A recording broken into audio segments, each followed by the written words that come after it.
1 Coríntios capítulo 16, a partir do verso 13, 16, 13, diz assim a palavra de Deus: Sede vigilantes, permanecei firmes na fé, portai-vos varonilmente, fortalecei-vos. Agora vamos falar o versículo 14 juntos, por favor.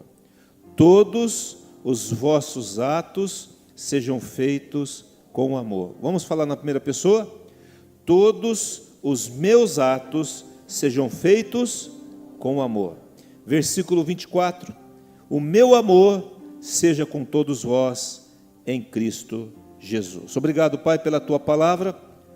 Obrigado pelo teu amor. Obrigado pelo teu Espírito aqui neste lugar.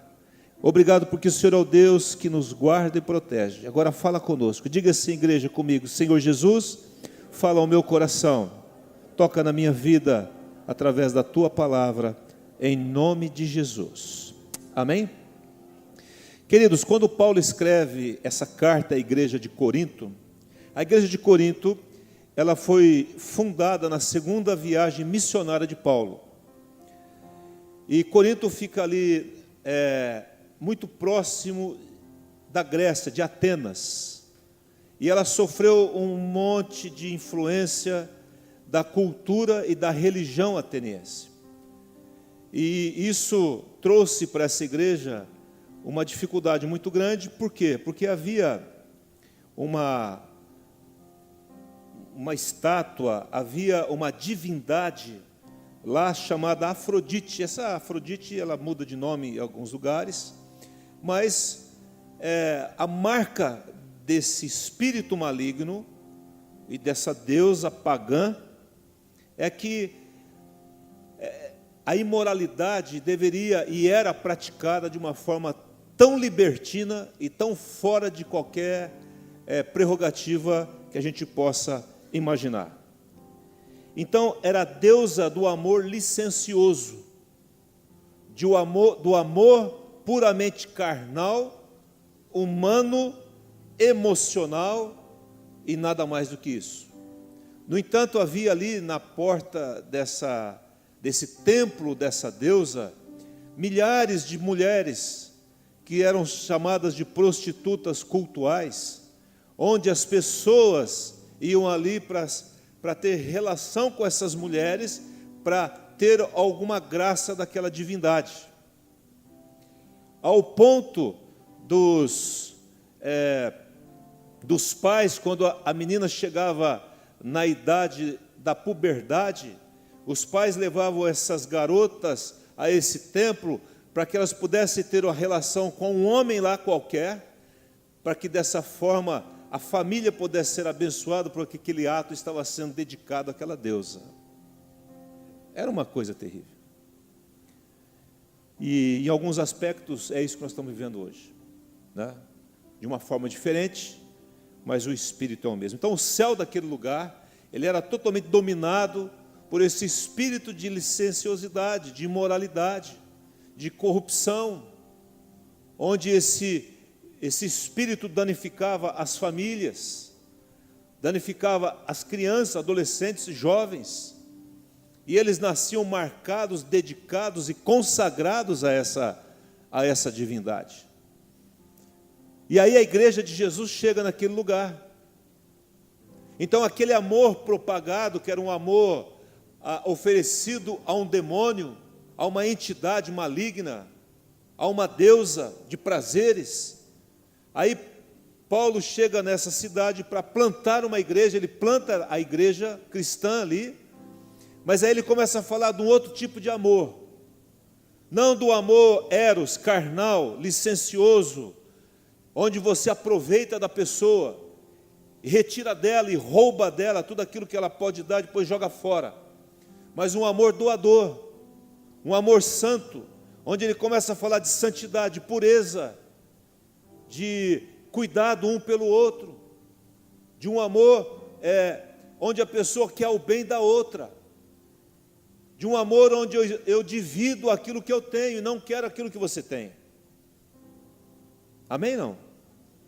E esse é o quadro que nós estamos vivendo aqui, e ele termina dizendo: sede vigilantes, permanecei firmes na fé, portai-vos varonilmente, fortalecei-vos, gente, sejam maduros, sejam firmes na fé, vigiem.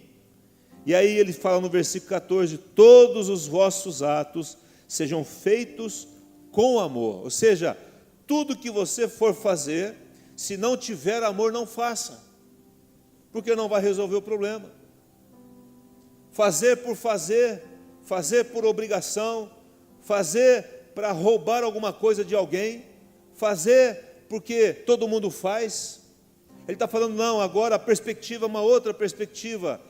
Ele está falando de um Deus que governa os céus e a terra. Ele apresenta esse Deus que não tem nada a ver com essa entidade, mas o Criador de todas as coisas, e que Ele se alegra com a santidade, com a pureza, com a relação íntima dentro do casamento, com a fidelidade de marido e mulher, com o respeito dos pais, dos filhos e filhos aos pais.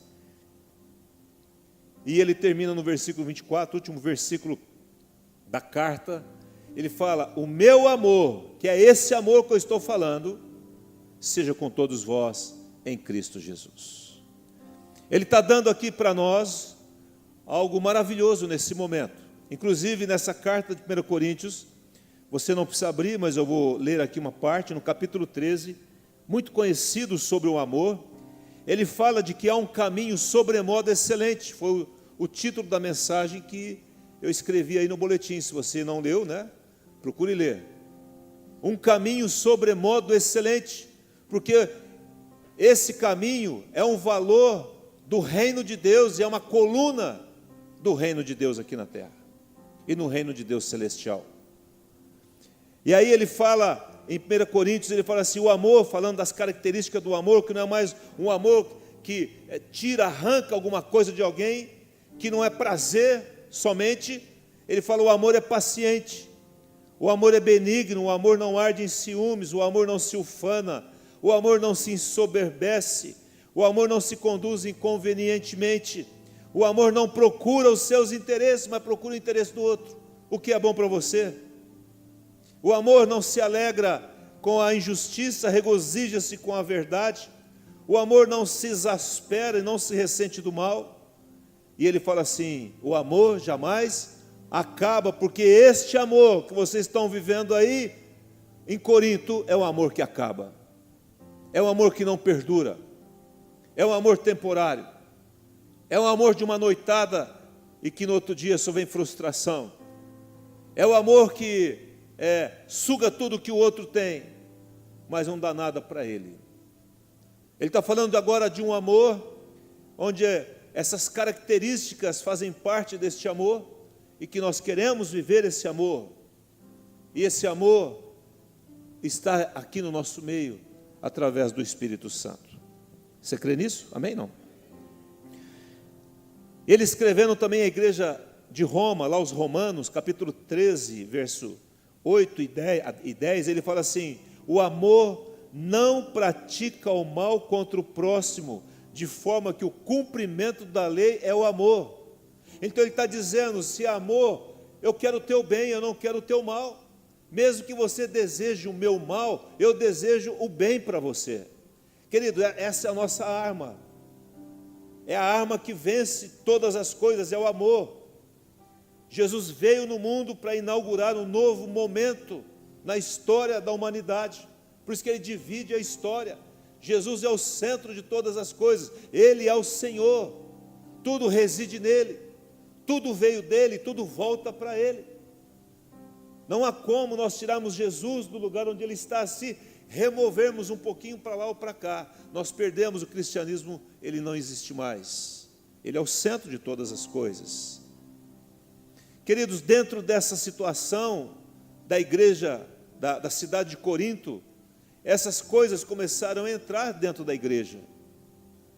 E aí ele escreve essa carta, que é uma carta muito dura, depois você lê em casa, 1 Coríntios capítulo 1 e 2, aí ele repete, depois escreve uma nova carta, após essa, e ele está dando aqui uma orientação, ele está colocando em ordem algumas coisas, porque na igreja ali, a igreja estava com um problema de facção, a igreja estava sofrendo dores naquele momento, porque pessoas que se diziam apóstolos, que eram falsos apóstolos, estavam ali dominando a igreja, dividindo a igreja. Então ele coloca em ordem a questão da ceia, que fala como é que deve se fazer a ceia. Então ele organiza aquilo que estava se desorganizando e puxa a orelha por amor àquelas pessoas que estavam agindo de forma errada naquele momento. Agora, como viver num mundo como esse? Como viver em Corinto, como viver em Campinas, onde o mundo, ele jaz no maligno, e o caminho do mundo é o caminho da morte, mas Jesus nos aponta um caminho de vida e como viver abundantemente num lugar tão inóspito como é este mundo, onde você liga a televisão, onde você vai assistir um filme, você não tem sossego, porque mesmo que você pegue um filme muito simples, tratando de coisas simples, a imoralidade permeia em todos os lugares. Esse espírito de Afrodite está impregnada no mundo, onde você vai numa Holanda, no país, né? E você vê as mulheres nas vitrines, e não precisa ir na Holanda, é só você ir aqui no bairro Itatinga e não vá, porque você vai ver coisas que você não precisa ver, e muito cheio de gente, né? Mas como vencer o mundo? Como não se deixar contaminar? A pergunta que eu faço: por que Satanás na Bíblia, ele é visto, ele é tratado e ele é colocado com a figura da serpente? Você já parou para pensar nisso? Por quê? Se existem tantos animais, por que a serpente e não um outro animal? E é interessante que, pensando nisso, eu percebi que lá em Gênesis capítulo 3:1, quando Adão e Eva estavam lá no jardim, e aí aparece Satanás na forma de uma serpente, e ela disse assim, a conversa é esta: não é assim que Deus disse, presta atenção no que eu estou falando aqui, não é assim que Deus disse, não comerás de toda árvore do jardim? Aí a mulher fala assim, mas Deus não disse isso. Deus disse que nós poderíamos comer de toda a árvore do jardim, mas da árvore do conhecimento do bem e do mal e da vida não podemos comer. Ah, é porque se vocês comerem, os seus olhos se abrirão e vocês serão conhecedores do bem e do mal. Ela foi lá e pegou a fruta. Mas ele começa injetando na mente de Eva uma dúvida. Não é assim que Deus disse? Ela sabia, estava claro na mente dela. É como um cristão que conhece a palavra de Deus e alguém disse assim, ué, mas Deus disse assim. Ele falou assim, mas eu nunca ouvi isso, eu li na Bíblia, na minha igreja ensina diferente. Ah, mas é porque o teu pastor ou a Bíblia, não sei o que, tal coisa, diz assim. E a pessoa não é levada pela convicção, porque foi jogado nela um veneno. E a serpente é usada, irmãos, porque a serpente, para matar qualquer ser vivo, ela faz o quê? Ela parte o ser vivo no meio? Ela arranca a cabeça do ser vivo, como faz o leão? Ela gruda no pescoço e mata? Não. Ela lança uma pequena porção do quê? De veneno, que vai entrar na corrente sanguínea e que vai levar a pessoa à morte. Por isso que ele é comparado como serpente. Porque Satanás, ele não vem dessa forma. Ele vem de uma forma muito sorrateira, dizendo assim, mas não é assim que é. A segunda coisa que fala na palavra de Deus, ele diz assim, no verso de número Gênesis 3,14, ele diz assim, quando Adão e Eva pecam contra ele, ele traz o juízo para os dois, e para a serpente ele fala assim, você comerá o pó todos os dias, você vai rastejar no pó. E a Bíblia diz que o homem, eu e você, fomos criados do quê? Depois você vê lá, Gênesis capítulo 2, formou Deus o homem do pó da terra. O que alimenta a serpente é a nossa carne, ou as nossas carnalidades, ou a maneira que agimos contrária à vontade de Deus. Então ele vem e injeta o seu veneno, e se nós não corremos para nos livrar daquilo e tomar um antídoto, e o antídoto que eu estou falando aqui é o amor de Deus. Por isso que ele fala, todos os vossos atos sejam feitos em amor. É o antídoto, é quando uma cobra te pica, você corre para o hospital, eles jogam o soro antiofídico, e o soro antiofídico espiritual é o amor de Deus, como foi cantado aqui, amém não? Só que a nossa expressão carnal vai fortalecendo o inimigo. Agora você imagina como que esse principado era forte lá na cidade de Corinto, que era uma cidade muito bem sucedida, muito bem localizada, e aí recebendo toda a cultura grega, e toda uma ação maligna e satânica, e eles acolhendo aquilo. Imagina o que estava no céu daquela cidade. E aí Paulo chega e prega o evangelho do reino ali, e fala, gente, esse amor não tem futuro, mas eu quero apresentar um caminho sobremodo excelente para vocês, que é o caminho do amor. Amém não? O amor vence todas as coisas. O amor vence o mundo. O amor vence as crises. O amor vence as desfeitas das pessoas. Se nós não aprendemos a amar nesse mundo, nós não vamos aprender a amar no céu, queridos. Quem ouviu o que eu disse? O Espírito Santo disse. Ou você aprende a amar aqui, ou você não vai aprender no céu, porque você já tem que ir para o céu amando. Aliás, você só vai para o céu se você estiver amando. Porque a Bíblia diz que o Espírito Santo é derramado em nosso coração pelo Espírito Santo. O amor de Deus é derramado em nosso coração pelo Espírito Santo. Então, quando você recebeu Jesus como Senhor e Salvador, você tomou a decisão de morrer para a sua velha vida e velha natureza. O Espírito de Deus passou a viver em você, então o amor de Deus passou a viver no seu coração, e você tem poder agora para vencer as suas inclinações. Então por que eu não quero pecar? Porque se eu pecar, Deus vai me amaldiçoar? Não, eu não quero pecar porque eu amo a Deus. Por que você não quer pecar? Porque se eu pecar, Deus não vai me abençoar? Não,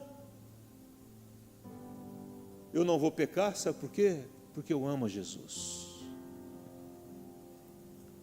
Se você deixa de fazer alguma coisa pela tua esposa, porque quem sabe ela vai descobrir uma hora, é porque você não a ama.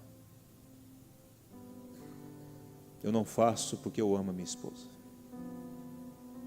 Eu não faço de medo dela. Eu não faço porque uma hora ela pode pegar meu celular e olhar algumas conversas estranhas ali. Eu faço por amor a ela.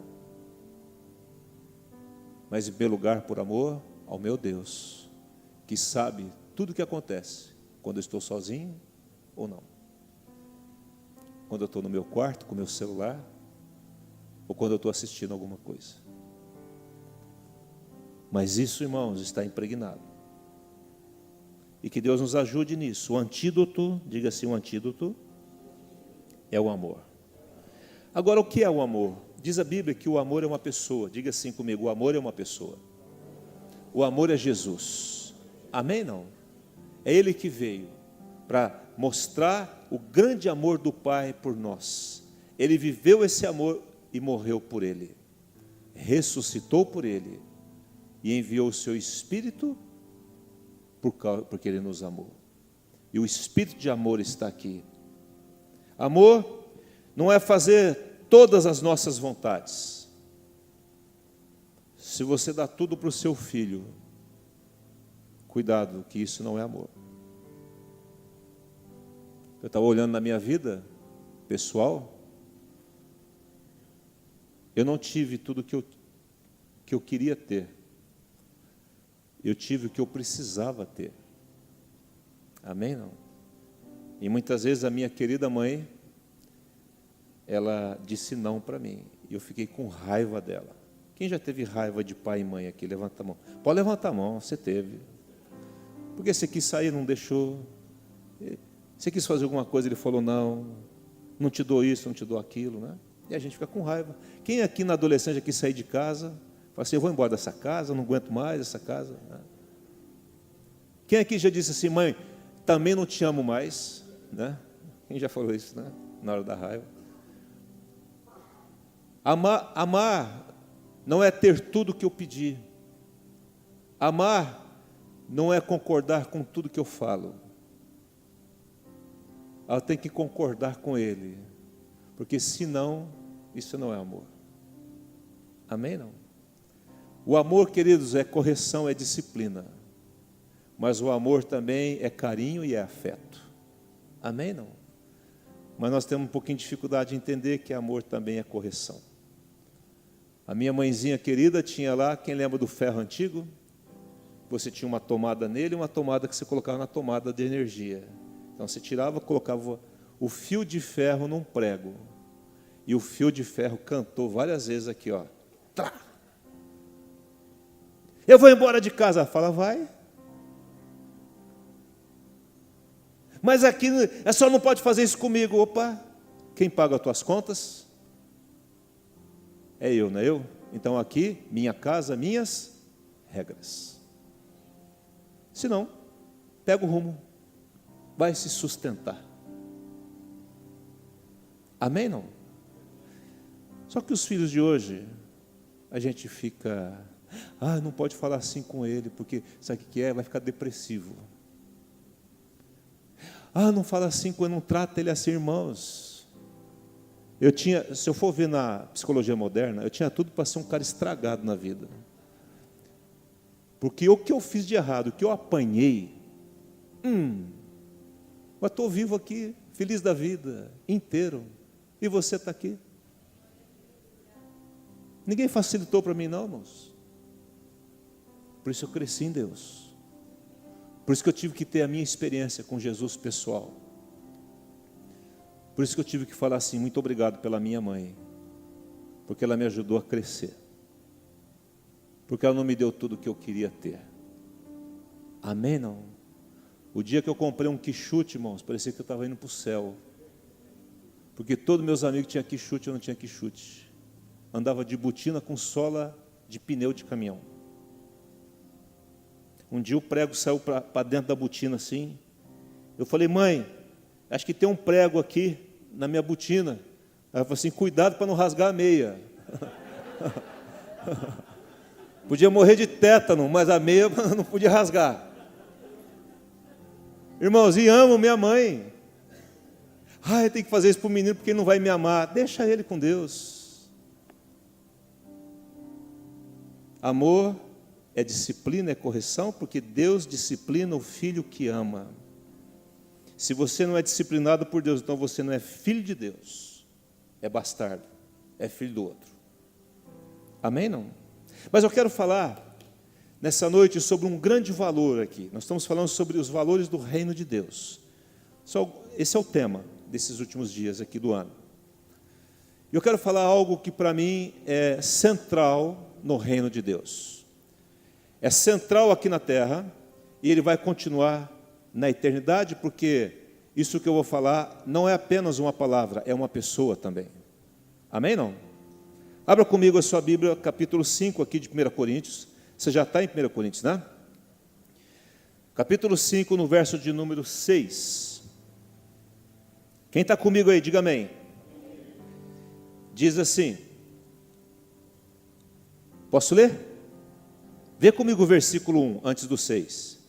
Ele diz assim, 1 Coríntios 5, 1. Geralmente se ouve que há entre vós imoralidade, presta atenção, e imoralidade tal como nem mesmo entre os gentios, ou aqueles que não são judeus, aqueles que não tinham herança naquele momento, isto é, haver quem se atreva a possuir a mulher do seu próprio pai.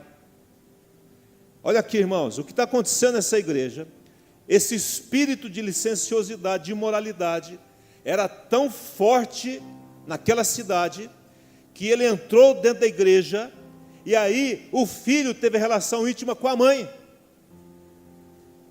ao nível que chegaram as coisas. E por que chegou nisso? Vocês vão ver aqui o caminho que isso aconteceu. Mas a coisa estava perdida. Ele continua dizendo, no verso de número 6 agora: não é boa a vossa jactância, ou seja, o vosso orgulho, porque não queriam reconhecer isso. Não sabeis que um pouco de fermento leveda o que, igreja? A massa toda. Lançai fora o que? O velho fermento, para que sejais nova massa, como sois nova massa, como sois, de fato sem fermento, pois também Cristo, nosso Cordeiro Pascal, foi imolado. Por isso, celebremos a festa não com o velho fermento. Que festa é essa, hein? Nem com o fermento da maldade e da malícia, e sim com os asmos da sinceridade e da verdade. Ele diz assim, em primeiro lugar, lance fora esse fermento. Que fermento é esse? Ele está citando duas coisas aqui, maldade e malícia. Lança fora o fermento, e vocês têm que ser sem fermento. Não tem que ter fermento nessa história. O que ele está dizendo, irmãos, é que quando você pega 1 quilo de farinha e você coloca uma colherinha de fermento, o que vai acontecer com a massa? Ela vai crescer. Quando a cobra pica um animal, uma pessoa, ele joga uma porção mínima de veneno, mas mata a pessoa. O que ele está dizendo é que o velho fermento está agora permeando essa igreja. Ele está levedando a massa, ou seja, contaminando as pessoas. E ele diz assim, tira fora o velho fermento, arranca essa pessoa. Se ela não se arrepender, tira fora. Porque ela vai contaminar toda a massa, toda a igreja. E aí não vai ter solução para ela. Mas ele continua dizendo, olha gente, vocês são de fato sem fermento. Porque também Cristo, nosso Cordeiro Pascal, foi imolado. Ele diz assim, e sim com os asmos da sinceridade e da verdade. Quando ele fala asmos aí, ele está falando do pão sem fermento. Ele está se referindo ao povo de Israel, quando saiu do Egito. Ele falou, prepara um cabrito para cada família, passa o sangue na verga das portas, porque o anjo da morte vai passar, vai matar todo mundo, e vocês fiquem preparados, sandália nos pés, bordão na mão, faça pães asmos, sem fermento. Esse pãozinho que você acabou de tomar aqui nessa ceia é sem fermento, é um pão asmo, né? Nós quisemos fazer assim, não tem problema comer outro tipo de pão, mas ele tem um significado.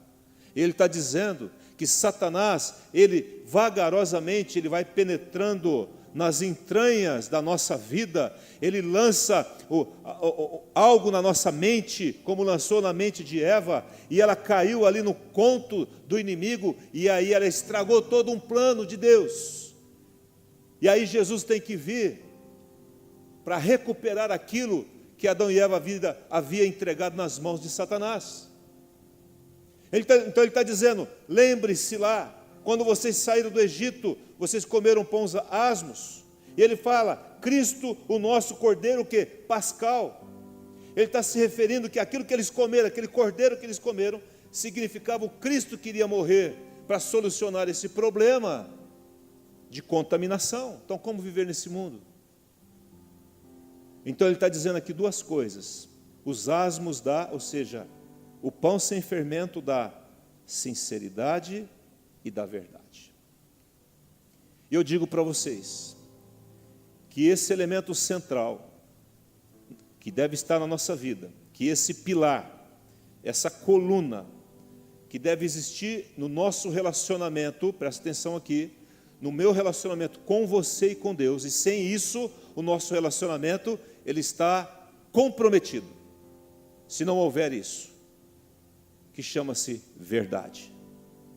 Se não houver verdade, o relacionamento entre marido e mulher, ele está comprometido. Se não houver verdade, o relacionamento entre amigos está comprometido. Por isso que você, que um dia foi traído por um amigo, você viu o quanto que você sofreu. E o quanto que demorou para você administrar aquilo. E quem sabe está sofrendo até hoje. Porque você não esperava aquilo. Porque não houve o quê? Verdade. Você não se relaciona com Deus a não ser através da verdade. Amém, não? Quem entende isso? O Espírito de Deus, ele está falando conosco, está falando com você. E ele diz em Efésios capítulo 4, 15, ele fala assim: segundo a verdade em amor, a verdade que é um pilar, uma coluna nos nossos relacionamentos, mas que deve ser vivida em amor. Diga assim comigo, igreja: verdade em amor. Cresçamos em tudo naquele que é o cabeça, Cristo. A verdade é um valor fundamental para nós, para o nosso relacionamento, para a nossa paz, para a nossa alegria, para o nosso descanso. Tem gente que não vive, é crente, e não vive uma vida abundante aqui, porque não tem compromisso com a verdade. E a verdade ou a mentira rouba dessa pessoa e suga dela toda a sua energia. E a mentira é esse veneno, é esse fermento que entrou na vida daquela pessoa e está gradativamente tomando conta dela. Certa vez um homem me confessou que havia traído a sua esposa. Eu falei: vai lá e confessa para ela. Se eu fizer isso, meu casamento acaba. Eu falei: vai acabar de todo jeito então. Porque se você não contar, vai acabar da mesma forma. Sabe por quê? Porque a Bíblia diz que nada é encoberto que não seja o quê? Revelado. Nem escondido, oculto, que não vai aparecer. Vocês estão vendo na política brasileira como as coisas estão aparecendo? Irmãos, isso é a ponta de um iceberg. Se você for ver tudo que está aí, você morre doido, você enlouquece. Esses dias, semana, vendo mais uma operação da Polícia Federal, um nome que eu não me lembro lá, mais uma, prendeu uma cacetada de gente, porque em todo lugar tem mentira. Tem mentira, tem mentira, tem mentira, mentira, mentira. Engano, falcatrua. Mas elas começam a aparecer. Lá em Números diz assim, que um dia a verdade ela te encontra. Ele fala assim: o pecado uma hora te encontra. Você faz, mas uma hora ele vai te encontrar, uma hora ou outra. É muito sério isso. Diz a Bíblia, João capítulo 14, 32, Jesus falando: eu sou o caminho, o quê? A verdade e a vida. Olha, presta aqui atenção. Ele fala: eu sou o caminho, a verdade e a vida. Ninguém vem ao Pai senão por mim. Ele está dizendo que para você ter vida, a ponte que liga entre o caminho e a vida é a verdade. Sem verdade, não há vida. Não há vida sem verdade. Vida abundante é impossível existir sem a verdade. Então, a verdade é uma pessoa. Jesus fala: eu sou. Jesus é o amor de Deus aqui na terra, que morreu, ressuscitou, enviou o seu Espírito de amor, e Ele está aqui. Mas Jesus também é a verdade. A verdade tem nome, e a verdade é Jesus. E Jesus só pode estar conosco se houver verdade em nós. Se andarmos na verdade e se vivermos a verdade. João 8,32 diz assim: conhecereis a verdade. Quem é a verdade? E ela vos libertará. A verdade liberta. A mentira aprisiona. O engano aprisiona. Há muitos crentes aprisionados, amarrados, com medo de serem descobertos. Mas a verdade, eu posso dormir, deitar com a minha cabeça no meu travesseiro e descansar, porque eu não tenho medo de ser descoberto. Amém, não? Quem entende isso? A verdade fala de confissão. Então eu fiz, antes que me descubra, eu confesso, me perdoa, eu errei. E nós pecamos, irmãos. E nós temos que ser humildes para pedir perdão e reconhecer o nosso pecado. A verdade fala da não omissão. Eu não estou contando um caso, omitindo o outro. Mas pastor, se eu falar vai magoar.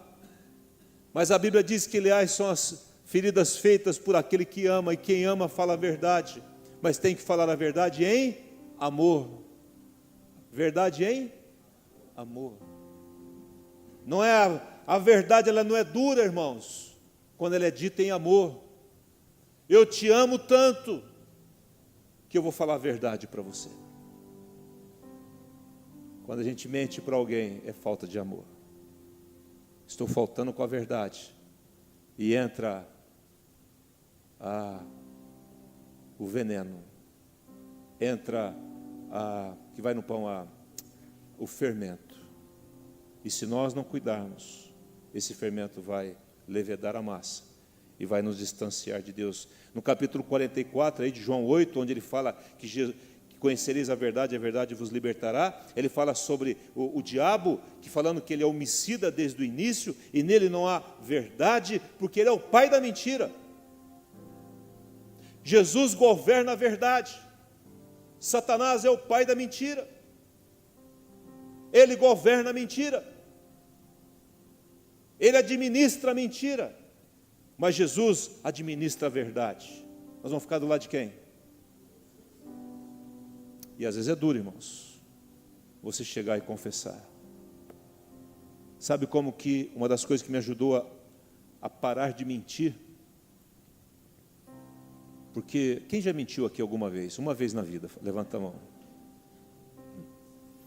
Quem não mentiu? O problema, irmãos, a mentira é um problema. Pior do que a mentira é viver na mentira. Porque viver na mentira, isso vai proibir que você entre no céu. Porque o céu é de verdade. Quem assistiu o filme, né? O céu é de verdade. Amém, não? Então ele está dizendo que quando eu confesso, eu me livro da mentira e entro na verdade. E dessa forma, eu alcanço graça diante de Deus. Então, como é que eu venci a mentira? Estava falando. Eu falei, Deus, de vez em quando eu estou falando umas mentiras, como que eu faço? Ele falou assim, quando você mentir, volta e fala para a pessoa que você mentiu para ela. Eita nós, hein? E eu comecei a fazer isso. E graças a Deus eu me livrei da mentira. Porque eu passei muita vergonha chegando para a pessoa, eu contei aquilo para você, mas na verdade eu aumentei isso, deixei de falar aquilo, ou aquilo não era bem dessa forma. Só que eu não quis te ofender. Por isso que eu dei uma ajeitada no caso. Eu quero te pedir perdão, eu menti para você. A pessoa, mas se eu falar que eu menti, eu vou perder o amigo. É melhor você falar a verdade e perder um amigo do que ter um amigo na mentira. Quem está entendendo isso? É duro, né? É duro ouvir uma mensagem assim. Mas, irmãos, isso é um valor do reino de Deus, que se nós desprezarmos, nós vamos viver uma vida miserável nessa terra, de medo que as pessoas descubram alguma coisa. Terrível isso, né? Diz Provérbios 13:5, Deus falando, eu abomino e detesto a mentira.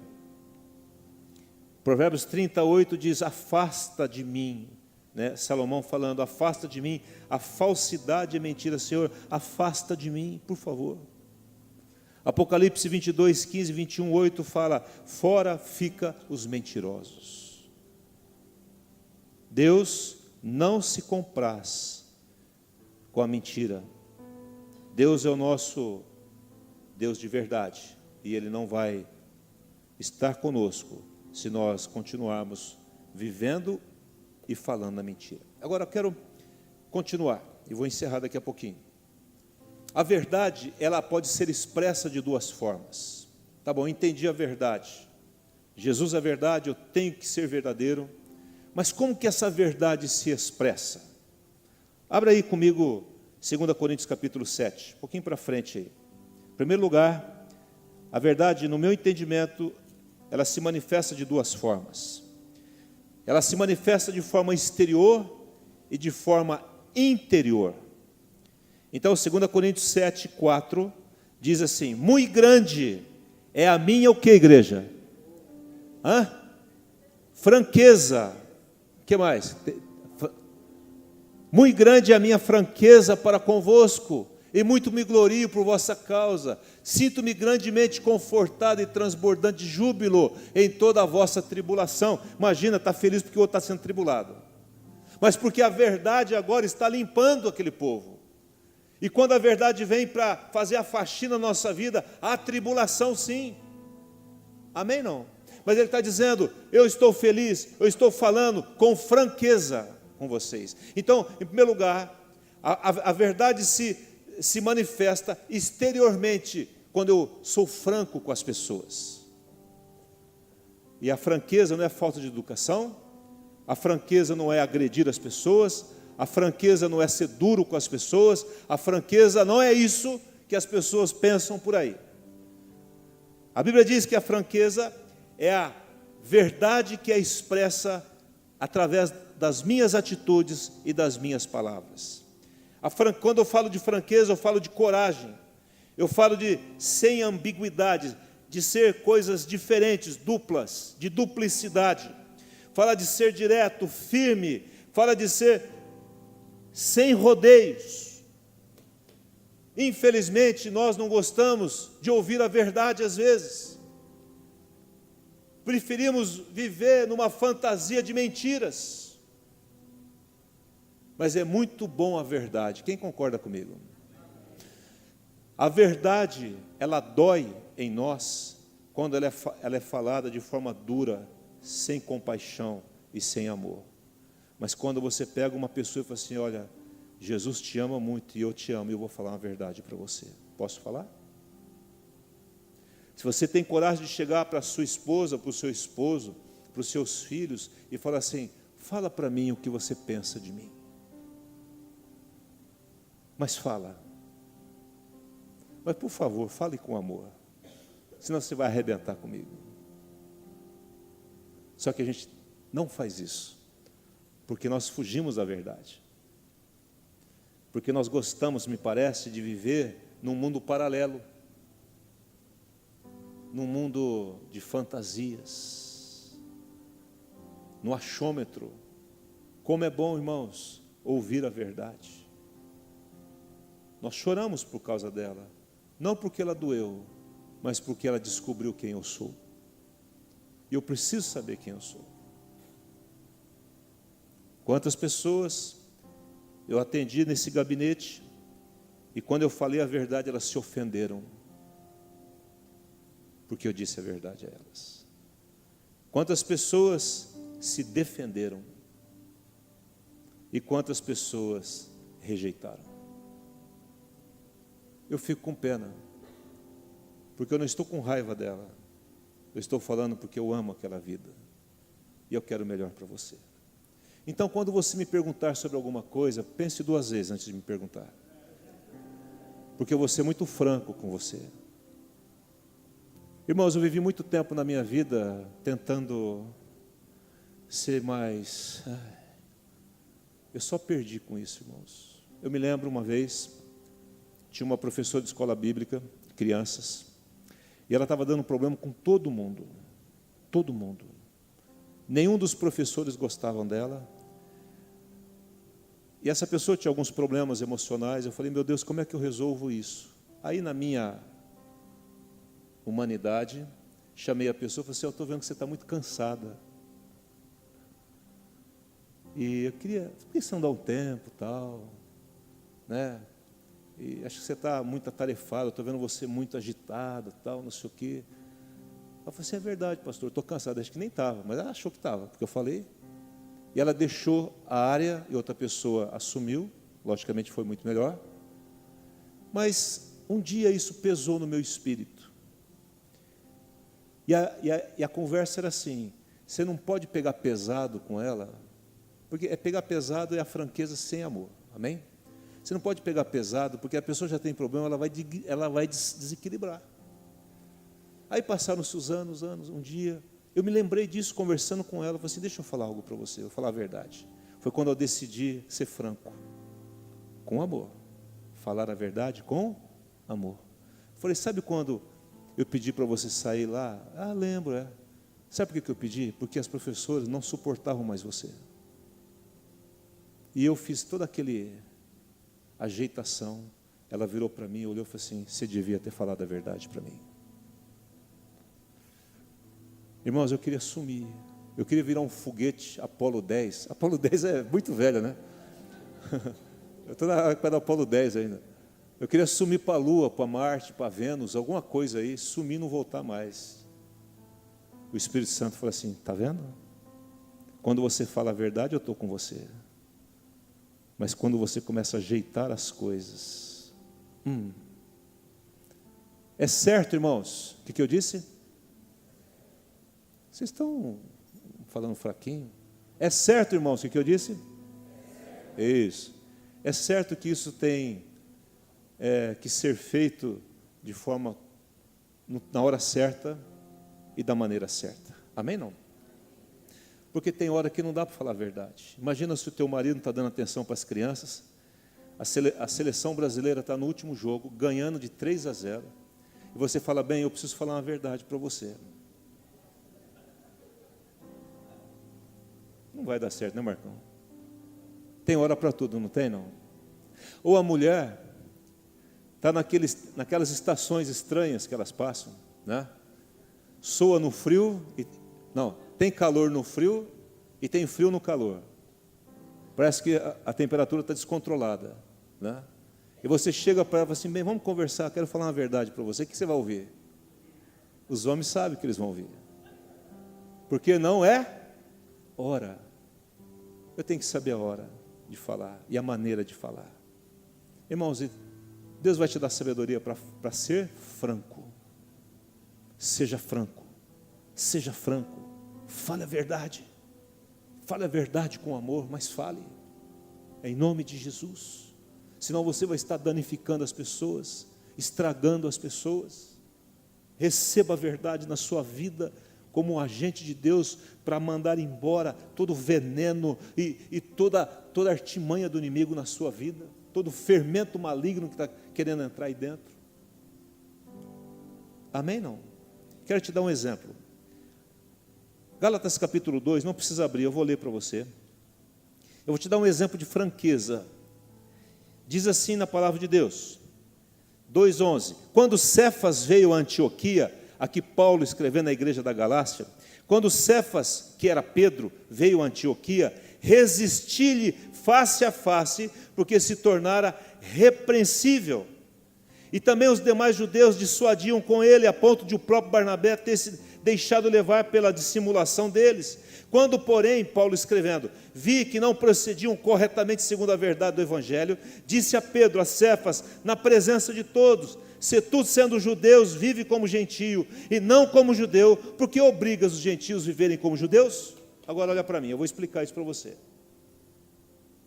Pensa, irmãos, o Pedro foi o discípulo de Jesus, andou 3 anos e meio, negou, tudo bem, mas agora ele era um dos principais, e a pedra, que estava comandando aquela equipe agora. Ele viu Jesus, viu a ressurreição, viu Jesus ressurreto, e agora vem Paulo. Quem é Paulo? O perseguidor da igreja, o que matou gente. E agora Paulo chama ele e fala assim, cara, você está errado. Vamos falar para o nosso palavreado aqui. Você está errado. Ah, mas por que eu estou errado? Quem é você para falar comigo? Ele não falou isso, né? Mas imagina isso. Ah, você está vivendo como gentio, mas a hora que chega os judeus, você larga os gentios e vive como judeu? Isso é uma duplicidade. É mentira isso que você está fazendo, Pedro. Para com isso. Chamou a galera e na frente de todo repreendeu e resistiu face o quê? A face. A gente não vê Pedro aqui se explicando, porque Pedro era cheio de Espírito Santo, mas quem sabe valeu, ou certamente valeu para a vida dele, porque aí, irmãos, ele toma algumas atitudes que ele não tomaria se esse homem não tivesse falado com ele dessa forma. Então, valeu com amor Paulo ter... mas por que levou na frente todo mundo? Porque o líder espiritual, quando ele faz essas coisas, muitas vezes ele tem que ser repreendido na frente de todos, para que os outros aprendam que aquilo não deve ser feito, porque ele está ensinando errado. Você acha que a galera lá não sabia que ele estava fazendo isso? Enquanto os judeus não estavam, ele entrava na casa do gentio. A hora que o judeu chegava, o gentio convidava assim: não entro na casa do gentio. Mentira. Mas ele foi repreendido e houve uma franqueza, e essa franqueza do apóstolo Paulo resolveu muitas coisas na vida de Pedro, com certeza. A segunda coisa, a segunda expressão, então a verdade ela é expressa de forma exterior, palavras e atitudes, mas ela é expressa também de forma interior. Diz lá em Hebreus capítulo 22, ele fala assim, capítulo 10, verso 22, ele diz assim: aproximemo-nos a Deus com sincero coração. Diga comigo assim: sinceridade é a expressão da verdade interior. Fala do meu interior. É possível uma pessoa ser franca e não ser sincera? Sim ou não? É. Salmo 62:4 diz assim: de boca bendizem, porém no interior maldizem. É eu chegar, o pastor Eugênio, e falar assim: cara, você é o cara muito legal, eu gosto de você, viu? Eu entro no carro com a Jardine e falo assim: mas agora o Eugênio, não aguento mais o Eugênio. Eu não aguento mais. Eu estou falando algo que não é verdade no meu interior. Isso fala de falta de integridade. Porque a integridade é a união daquilo que eu falo e daquilo que eu penso. Amém, não? Que Deus nos ajude nisso. A sinceridade é a harmonia da boca com o coração, é a harmonia das palavras com as atitudes. Isso é sinceridade. E como é bom você se relacionar com pessoas sinceras e francas. Eu posso até esperar para falar algo para você depois. Você vai me perguntar alguma coisa, eu fico em dúvida, eu falo assim: depois eu falo com você. Eu vou falar com você com franqueza. Às vezes eu vou falar algo, como foi falado, colocar o dedo na ferida, e às vezes eu vou falar algo para te levantar e dizer exatamente aquilo que eu penso de você, que você é uma bênção. Amém, não? Que você falhou ou de que você... Eu me lembro do pastor Rodrigo aqui de Paulínia, ele já contou isso aqui, por isso que eu estou contando em público. Ele chegou para mim e falou assim: meu filho, ele está com um problema, ele não está tendo um relacionamento com ele, está difícil em casa, tal. O que você me fala? Eu falei: a culpa é sua dele estar assim. Quando ele conta essa história, ele fala assim que ele queria me torcer meu pescoço, daquele tamanho, né? Ia torcer facinho. Mas ele ouviu a franqueza e a minha sinceridade. Mas o que eu faço então? Começa a sair com o teu filho, vai tomar café com o seu filho, vai no futebol com o teu filho, dá tempo para ele. Ganhou o filho dele. O filho dele hoje é baterista na igreja, está pregando na igreja, e para namorada orou não sei quantos meses lá, para ter o consentimento dos pais dela, dos pais dele, e a bênção de Deus no namoro. Amém, não? Porque vale a pena ouvir. No momento é difícil, às vezes nós ficamos tristes, mas daqui a pouco o fruto, como diz lá em Hebreus, é maravilhoso. Então, franqueza, diga assim comigo: franqueza mais sinceridade é igual à verdade. E se você quer viver uma vida de paz, alegre, você que não tem medo de nada, sem medo nenhum, então deixe a verdade prevalecer na sua vida. Seja verdadeiro, seja íntegro, expresse a verdade em palavras, atitudes, mas tenha ela no seu coração. A falta de sinceridade fala de falsidade. A palavra sinceridade fala de alguma coisa que não tem cera. É de uma mulher sem maquiagem, que é o que ela realmente é. Amém? Não?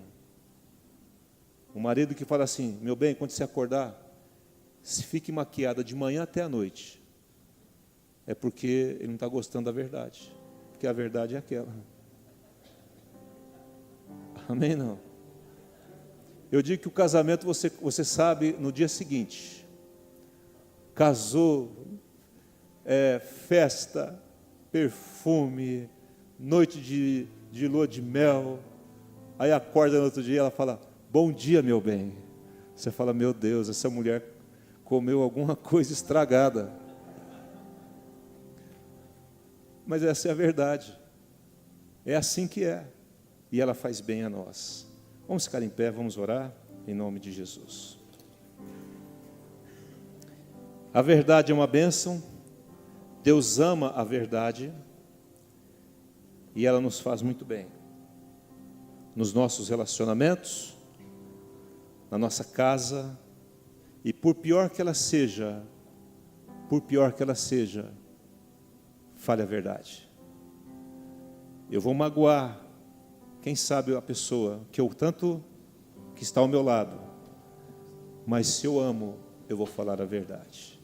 Se tem alguma coisa no seu coração nessa noite que você não falou como deveria ter falado, ou que lá no teu coração você tem um sentimento, um pensamento, mas faz coisas diferentes, é hora de você conversar. Amém? Não? Eu não estou dizendo de você fazer algo para agradar alguém por amor, não. Eu estou dizendo de você deixar de ser você. Senão a pessoa nunca vai te conhecer como é. Sabe por que alguns casamentos explodem quando o último filho casa? Porque faltou verdade no relacionamento e chega lá, a pessoa não vê a hora de se livrar daquele problema. Porque não era um casamento, era um problema. É quando alguém conta alguma coisa para você, você fala assim: será?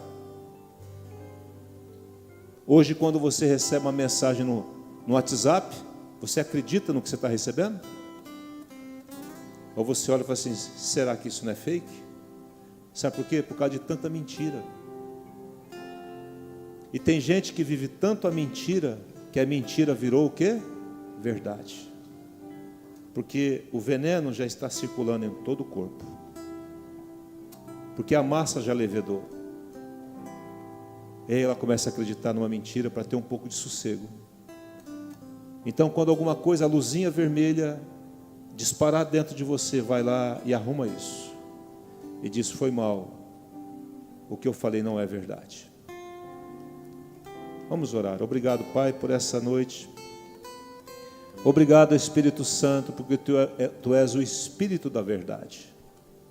Jesus, tu és o caminho, a verdade e a vida. Só há vida quando há verdade.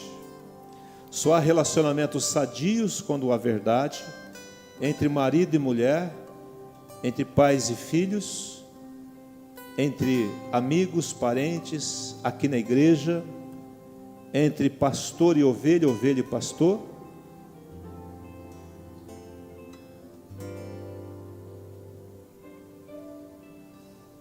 Não espere ser descoberto, fale antes de ser descoberto.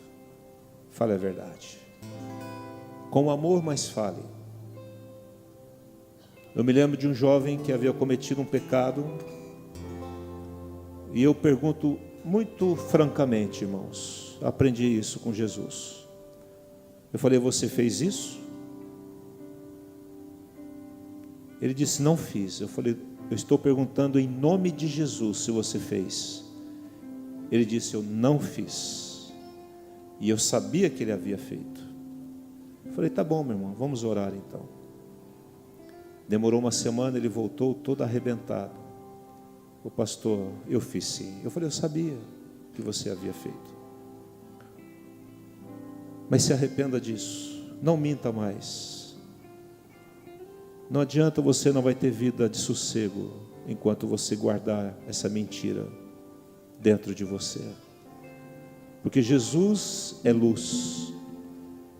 E quando a luz prevalece, a treva tem que ir embora. As trevas têm que ir embora. Então nessa noite eu quero declarar a luz da verdade, entrando em cada coração, para que possamos nos relacionar com Deus na base da verdade. Franqueza e sinceridade são expressões da verdade. Deus ama a verdade. Deus ama a verdade, a luz. Ele habita nela e Ele desfaz as trevas. Aleluia. Há 36 anos atrás, eu fui pedir a Jardine para namorar, mais ou menos. E eu disse assim: antes de você tomar uma decisão, eu quero dizer quem eu sou para você. O que eu fiz até agora na minha vida. Você precisa saber, porque eu não quero que você descubra mais tarde e diga para mim assim: por que você não me falou isso? E eu falei para ela e fui embora. Eu falei: eu posso perder a pessoa que eu estou gostando, mas eu não vou viver uma mentira com ela, porque eu sei que uma hora ou outra isso vai aparecer. Quando eu voltei lá, ela falou assim: não, eu quero namorar com você sim. E eu penso no que você me falou. Parece que isso que você me falou não é você. Eu falei não, né? Eu nem sei como foi a conversa, tanto tempo, mas mais ou menos assim: é porque eu não sou mais a mesma pessoa. Então isso não faz parte de mim, mas você tem que saber. Porque o diabo, irmãos, ele é doido para envergonhar a gente. Ele é doido para pegar essas coisas escusas, essas coisas escondidas e trazer à luz, no holofote, para envergonhar você e o nome de Jesus. Pai, que a graça do Senhor Jesus, o amor de Deus Pai, a comunhão do Espírito Santo seja com você, querido irmão e irmã, e que a verdade que liberta venha viver, residir dentro e se expresse no seu exterior, em atitudes e palavras. Que você seja uma pessoa confiável, onde aquilo que você está falando é a verdade, é sincero, não há nenhuma duplicidade. Em nome de Jesus eu declaro a graça, o amor, a bondade do Senhor sobre a sua vida, e que o amor do Pai e a comunhão do Espírito da verdade seja contigo durante essa semana, e essa semana será uma bênção na sua vida, na sua família, em nome de Jesus, amém e amém. Dê um abraço na pessoa que está ao seu lado. Deus abençoe você em nome de Jesus.